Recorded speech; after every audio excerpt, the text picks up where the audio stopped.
I would now like to introduce Jon-Paul DiMarco, the student speaker,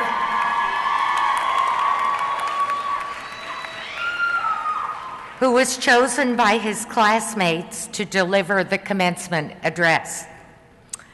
Jon-Paul has had extensive clinical experience before coming to Binghamton, and while a student, he was team conditioning captain for the Binghamton University roller hockey team and qualified and played in the collegiate national championships for 2 consecutive years. He has worked with fellow students on projects to reduce hospital readmissions and to reduce teen pregnancies. And he has conducted exercise promotion activities with the local Boys and Girls Club. He has also raised nearly $2,000 through the St. Baldrick's Foundation to help fund childhood cancer research. Following graduation, he will pursue a career as an emergency room nurse. Jon-Paul?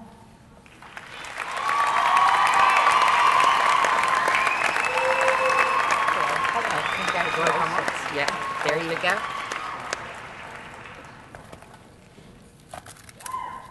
So, well, I thought it would be really cool sitting up here on stage, but I'm just looking at speakers' backsides the whole time. But now I'm just happy that I decided not to picture them in their underwear. Anyway, welcome, families, friends, professors, parents. Hi, Mom. Hi, Dad. Love you. And welcome, Decker Class of 2014. And now, for the moment that I've been waiting for. Let's take a selfie.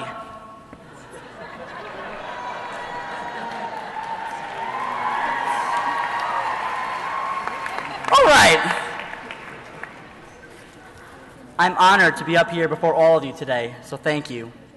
I also want to thank all the long hours of clinical, lecture, studying, the time spent determining what minimum grades we can get on finals to pass each class.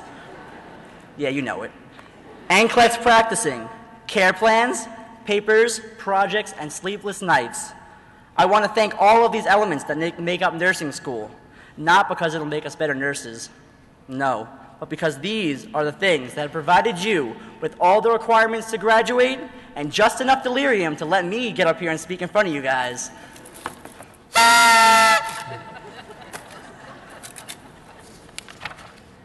When we started this program, we were just kids. Many of us teenagers without a clue as to what the future would hold.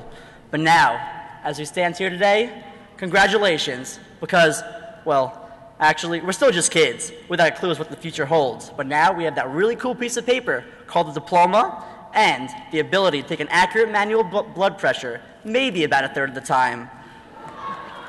Yeah. So congratulations on a job congratulations on a job done. Every single one of you here is amazing, and I'm proud to have spent the last few years at Binghamton to be able to graduate with you all, especially the workloaded bats who I've had the pleasure to meet, spend time with, and learn with this last semester. Got you.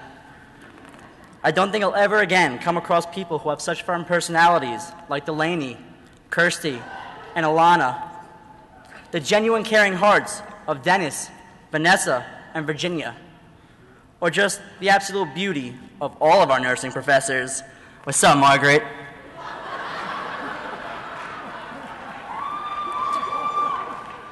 Margaret, I know grades are in, but I still might need a letter of recommendation. You can call me. Okay. And after all the ways that it could have been prevented, we did it. And I'm not sure if it was hard work and practicing giving shots, or hard liquor and taking shots that got us through it all. But let's be real, the latter sounds all too familiar. So parents, guests, as you can obviously tell, we've learned very effective stress management techniques here at school that we can relate to our patients, families, and friends. Here are a few more things that our time here has taught us. First, don't try to take an oral temperature with a rectal thermometer, especially when your patient is a nurse herself and knows exactly what you're about to do. Spoiler alert, she's not going to let you back in the room for the rest of the day, in case you're wondering. In school, we've also learned the importance of triage and prioritization. Although no one here really needed nursing school to understand that watching marathons of Law & Order SVU was way more important than getting a job, exercising, and making sure we knew the difference between those oral and rectal thermometers. We've learned about style and that scrubs always accentuate sexy curves. But only second to these flattering graduation gowns. Finally, we've learned how very fortunate we are to have attended a nursing school where lecture is optional. Thank you, professors. Just kidding. Now, most of you might know me as a positive, goofy, carefree, partying, bad joke-telling, maybe really masculine boy in your nursing classes, or at least that's what I'm going to keep thinking. But there's another side to me that many of you don't know. Throughout my college experience, I've been through very high ups and very low downs. There were times when I wanted to drop out of school and almost did. There were times when I couldn't bring myself to leave my room to go to class or to socialize, in sadness, anxiety, and insecurity. And what I want you to take from this is a lesson that there's more to someone than what meets the eye. As nurses, I think it's important for us to understand this. We live in a world where people build walls to hide their deepest emotions and insecurities. In a society where we often only see a person's highlight reel and assume this to be their whole, unedited self, especially with the rise in social media.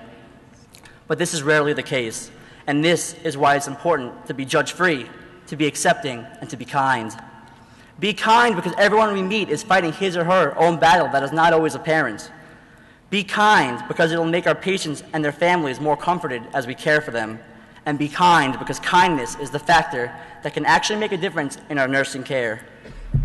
People may not remember what tasks you performed or remember exactly what you've done for them in the hospital, but they will never, never forget how you made them feel. We know there are going to be times when we're overworked, overtired, emotionally drained, but we need to put ourselves in our patient's shoes. Smile, it's contagious. If we're in a pessimistic environment, let's be that spark of light that can illuminate any amount of darkness. It will not go unnoticed. We are lucky to be going into this profession, to be the ones at the bedside who can take this philosophy and put it into a nurturing, a caring, forgiving, and healing practice. We're taught as nurses not only to help treat ailments, but to treat patients holistically. So let's get to know their struggles and find a way to relate, because chances are that they're hurting about something that can't be seen superficially, regardless of what they seem to portray. Think about how an exceptional nurse can make all the difference and take the small steps every day to become that force. Have the patience to take the time to understand someone and give the best care possible. Everyone here knows that you all have the heart and the brains to be both a great nurse and a great person. Now, it's time to use that potential and be great in the real world. Now, I think we should do one last cheer. On 3, I want everyone in this room to scream and get loud in celebration for this graduation that you've counted down the days, hours, minutes, and honestly, probably even seconds for. So on 3, and to make sure I can hear you,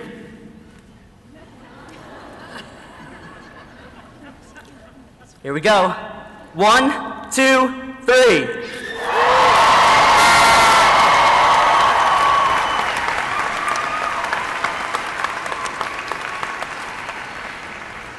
Unfortunately, I think I hear some wheezes. But the good news is that I just saved 15% or more on car insurance by switching to Geico. Congratulations, everyone. Good luck. Thank you. YOLO.